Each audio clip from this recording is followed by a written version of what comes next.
ஓம் சாந்தி 15-4-2026 காலை முரளி பாப்தாதா மதுபன்.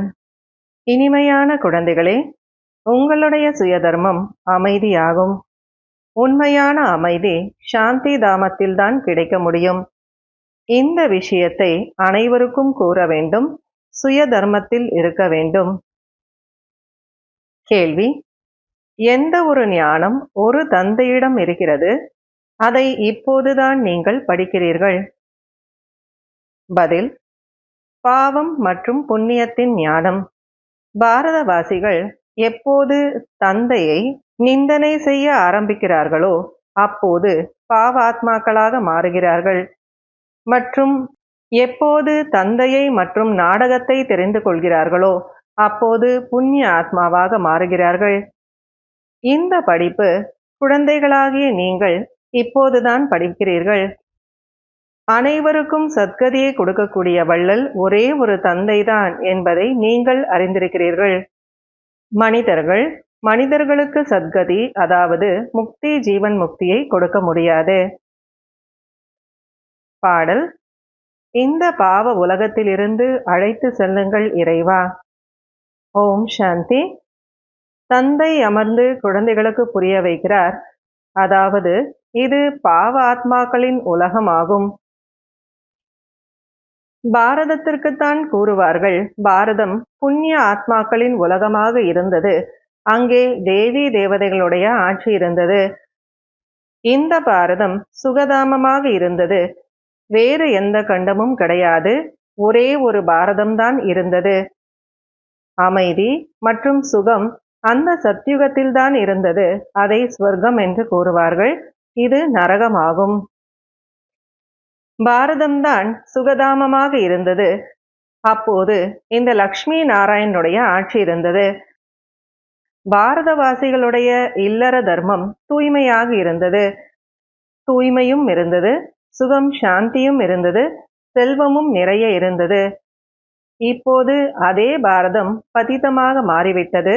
அனைவரும் விகாரிகளாக மாறிவிட்டனர். இது துக்கதாமம். எங்கே நாம் ஆத்மாக்கள் நிவாசம் செய்கிறோமோ அது சாந்தி தாமம் ஆகும். அமைதியானது சாந்தி தாமத்தில்தான் கிடைக்க முடியும். ஆத்மா அமைதியாக அங்கேதான் இருக்க முடியும். அதைதான் இனிமையான வீடு, நிராகார உலகம் என்று சொல்லப்படுகிறது. அது ஆத்மாக்களின் வீடு. சத்யுகத்தில் சுகமும் இருக்கும், அமைதியும் இருக்கும். இங்கே துக்கதாமத்தில் அமைதி இருக்க முடியாது. இது பிரஷ்டாச்சார தூய்மையற்ற தாமம். அப்போதுதான் பதித பாவனா வாருங்கள் என்று அழைக்கிறார்கள். ஆனால் இப்போது அந்த தந்தையை தெரிந்து கொள்ளாத காரணத்தினால் கேட்பாரற்றவர்களாக மாறிவிட்டார்கள். அனாதைகளாக இருக்கக்கூடிய காரணத்தினால் தங்களுக்குள் சண்டையிட்டுக் கொள்கிறார்கள். எவ்வளவு துக்கம், அசாந்தி அடிதடி நடக்கிறது. இது ராவண ராஜ்யமாகும். ராமராஜ்யம் வேண்டும் என்று கேட்கிறார்கள். ராவண ராஜ்யத்தில் சுகமும் இல்லை, அமைதியும் இல்லை. ராமராஜ்யத்தில் சுகம், சாந்தி இரண்டுமே இருந்தது. ஒருபோதும் தங்களுக்குள் சண்டையிட்டு கொள்ள மாட்டார்கள். அங்கே 5 விகாரங்கள் இருக்காது. இங்கே 5 விகாரங்கள் இருக்கிறது. முதலில் தேக அபிமானம்தான் முக்கியமானது. பிறகு காமம் மற்றும் கோபம். அங்கே சத்யுகத்தில் தேகி அபிமானியாக, அதாவது ஆத்ம அபிமானியாக இருப்பார்கள். இப்போது அனைத்து ஆத்மாக்களும் தேக அபிமானியாக இருக்கிறார்கள். தேக அபிமானம் இருக்கக்கூடிய மனிதர்கள் ஒருபோதும் யாருக்கும் சுகம் கொடுக்க முடியாது. ஒருவர் மற்றவருக்கு துன்பம்தான் கொடுக்கிறார்கள். யாராவது லட்சாதிபதிகள், கோடீஸ்வரர்கள், பல கோடி மடங்குக்கு அதிபதி என்றால் சுகமாக இருக்கிறார்கள் என்று நினைக்காதீர்கள். இல்லை, இவை அனைத்தும் மாயாவினுடைய பகட்டு. இப்போது மாயாவினுடைய ராஜ்யமாகும். பதிதமான மனிதர்களுக்கு சுகம், சாந்தி பதித உலகத்தில் கிடைக்காது. எவ்வளவு துன்பத்தை எடுத்துக்கொள்கிறார்கள். இன்னைக்கு முரளி ஃபுல்லாவே பாபா கான்ட்ராஸ்ட் மாதிரி, அதாவது பதித உலகத்துல என்ன நடக்குது, பாவனமான உலகத்துல என்ன நடக்குது, அதாவது ராமராஜ்யம், ராவணராஜ்யம், துக்கதாமம், சுகதாமம், இந்த மாதிரி பாபா நமக்கு தெளிவுபட புரிய வச்சுட்டு இருக்காரு. எவ்வளவு துன்பத்தை எடுத்துக்கொள்கிறார்கள் என்று படம் திருட்டு போகிறது, அதே போல நஷ்டம் ஏற்படுகிறது என்று நோய்வாய்ப்படுகிறார்கள். துன்பமோ துன்பம் அல்லவா?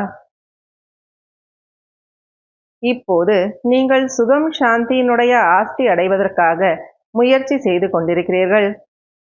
தந்தையிடமிருந்து சொர்க்கத்தினுடைய ஆஸ்தி அடைவதற்காக முயற்சி செய்து கொண்டிருக்கிறீர்கள். சதா சுகமானவர்களாக மாற்றக்கூடியவர் ஒரே ஒரு தந்தைதான். சதா நம்மை துக்கியாக துன்பத்தில் உடையவர்களாக மாற்றக்கூடியவன் ராவணன் ஆகும். சத்யுகத்தில் துன்பத்திற்கான விஷயமே இருக்காது, ஒருபோதும் அழவேண்டி இருக்காது. சதா சுகமோ சுகமாக இருக்கும். அங்கே தேக அபிமானம், அதாவது காமம், கோபம் இவை அனைத்தும் இருக்காது. எது வரையிலும் விகாரங்களினுடைய தானத்தை கொடுக்கவில்லையோ அது வரையிலும் துன்பத்தினுடைய கிரகணம் விடுபட முடியாது.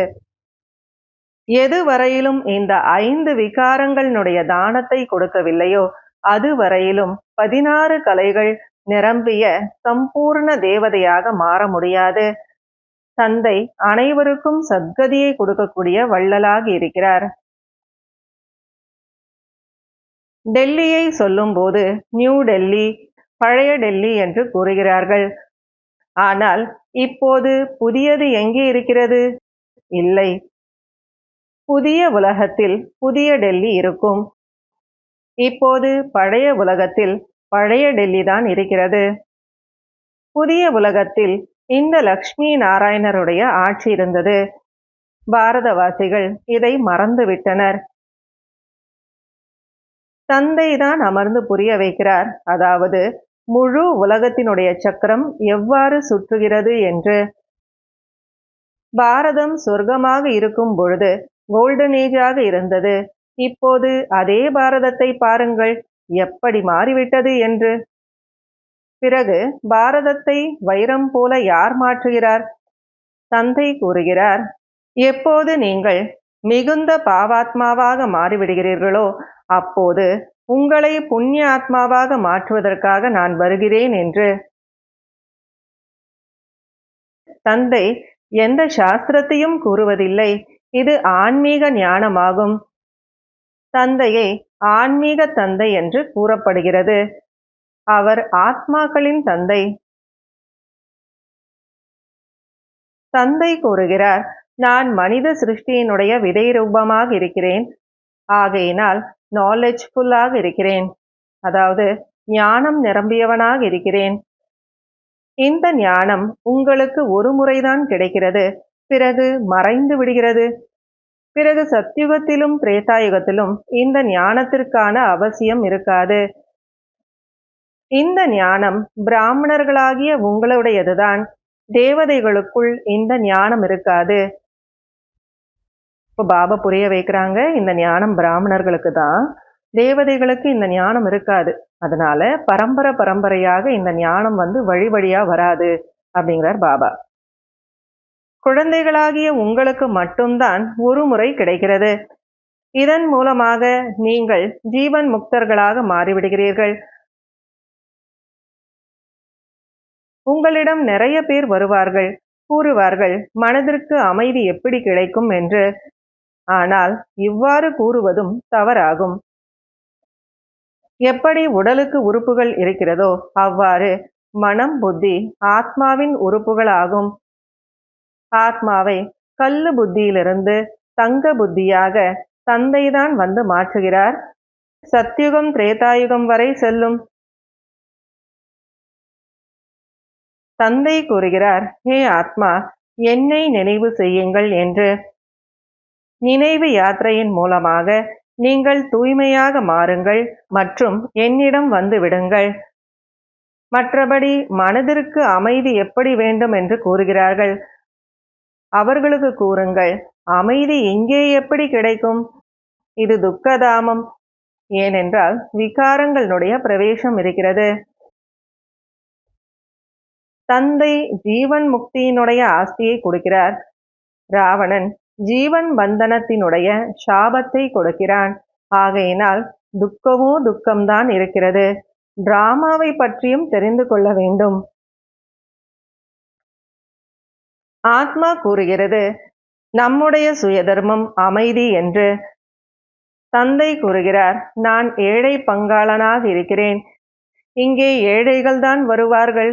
செல்வந்தர்களுக்கு இங்கேயே சொர்க்கம் போல இருக்கிறது.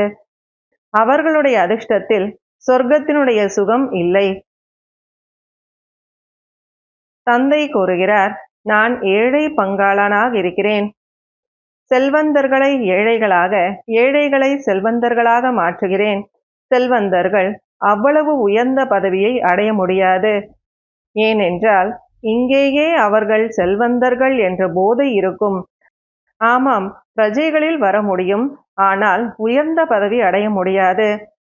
அவர்களுக்கு தேகாபிமானம் இருக்கும் அல்லவா, நான் செல்வந்தன் என்று. தேகி அபிமானியாக மாறுவதில் மிகுந்த உழைப்பிருக்கிறது. இந்த நேரத்தில் அனைவரும் தேக அபிமானியாக இருக்கிறார்கள். இப்போது நீங்கள் தேகி அபிமானியாக மாற வேண்டும். தந்தை கூறுகிறார், ஒவ்வொரு 5000 வருடம் கழித்தும் நான் வருகிறேன். பாரதத்தை மீண்டும் வைரம் போல மாற்றுகிறேன் என்று. இந்த வரலாறு புவியியல் தந்தைதான் கூற முடியும். நல்லது. இனிமையிலும் இனிமையான காணாமல் போய் கண்டெடுக்கப்பட்ட செல்லமான குழந்தைகளுக்கு தாயும் தந்தையுமாகிய பாப் தாதாவினுடைய அன்பு நினைவுகள் மற்றும் காலை வணக்கம். ஆன்மீக குழந்தைகளுக்கு ஆன்மீக தந்தையின் நமஸ்காரம். ஆன்மீக தந்தைக்கு ஆன்மீக குழந்தைகளின் நமஸ்காரம், அன்பு நினைவுகள் மற்றும் காலை வணக்கம். கடைபிடிக்க வேண்டிய முக்கியமான சாராம்சம். முதல் பாயிண்ட், தந்தையிடமிருந்து ஜீவன் முக்தியின் ஆஸ்தியை அடைவதற்காக அவசியம் தூய்மையாக மாற வேண்டும். நாடகத்தினுடைய ஞானத்தை புத்தியில் வைத்து துக்க தாமத்தில் இருந்து கொண்டே துக்கத்திலிருந்து விடுபட்டு இருக்க வேண்டும். செகண்ட் பாயிண்ட், செல்வம், பொருட்கள் மற்றும் பணக்கார தன்மையின் போதையை விட்டுவிட்டு ஆத்ம அபிமானியாக இருப்பதற்கான முயற்சி செய்ய வேண்டும். வரதானம், விகாரங்களின் வம்சத்தினுடைய அம்சத்தையும் முடிக்கக்கூடிய சர்வ சமர்ப்பணம், அதாவது ட்ரஸ்டி ஆகுக, அதாவது முழுமையாக அர்ப்பணிக்கக்கூடிய அல்லது தர்மகர்த்தா ஆகுக. யார் வருங்கால தேவைகளுக்காக பழைய சம்ஸ்காரங்களின் ஆஸ்தியை ஒதுக்கி வைத்திருக்கிறார்களோ அவர்களை மாயா ஏதேனும் ஒரு ரூபத்தில் பிடித்து கொள்ளும். பாபா என்ன சொல்றாங்கன்னா, எப்பயாவது நமக்கு உதவியா இருக்கும் அப்படின்னு எடுத்து வைப்போம் இல்லையா, அந்த மாதிரி இந்த பழைய சம்ஸ்காரத்தை கூட சரி இருக்கட்டும், ஏதாவது நமக்கு எப்பயாவது யூஸ் ஆகும் அப்படின்னு வைப்போம் இல்லையா, அந்த மாதிரி யார் வைக்கிறாங்களோ அவங்கள மாயா ஏதாவது ஒரு விதத்துல பிடிச்சிடும். பழைய பதிவேட்டின் ஒரு துண்டு சீட்டினாலும் கூட பிடிபட்டு விடுவார்கள். மாயா மிகவும் வேகமானது. அதன் கேச்சிங் பவர் ஒன்றும் குறைந்தது இல்லை. எனவே விகாரங்களின் வம்சத்தின் அம்சத்தை கூட முடித்து விடுங்கள். ஏதாவது ஒரு மூலையிலும் கூட பழைய கஜானாவின் அடையாளம் ஒரு சிறிதும் கூட இருக்கக்கூடாது. இதுவே சர்வ சமர்ப்பணம், ட்ரஸ்டி அல்லது யக்ஞ ஸ்நேகி சகயோகி என்று சொல்லப்படுவதாகும். ஸ்லோகன், யாருடைய விசேஷ குணத்தின் காரணமாகவும் அவருடன் விசேஷ அன்பு கொள்வதும் கூட பற்றுதல் ஆகும். அவ்யக்த சமிகை, மகான் ஆகுவதற்காக இனிமை மற்றும் பணிவு என்ற குணங்களை தாரணை செய்யுங்கள். இனிமை தன்மைதான் மகான் தன்மையாகும். இதனால் மனம் மற்றும் வாயின் கடுமை தன்மை முடிந்துவிடும். கோப அக்னி குளிர்ச்சி ஆகிவிடும். பாப்தாதா தன்னுடைய ஒவ்வொரு குழந்தையையும் குளிர்ச்சியான தேவதையாக மாற்ற விரும்புகிறார். ஆகையினால் இனிமை தன்மையினுடைய குணத்தை தாரணை செய்யுங்கள். உங்களுடைய வாயை இனிமையாக்குங்கள். இனிமை தன்மையின் குணத்தினால் நிரம்பியவர்களாக மாறுங்கள். யாரெல்லாம் உங்கள் தொடர்பில் வருகிறார்களோ அவர்களுக்கு இனிமையான பேச்சு மற்றும் சக்திசாலி பார்வையினால் நிரப்பி விடுங்கள். ஓம் சாந்தி.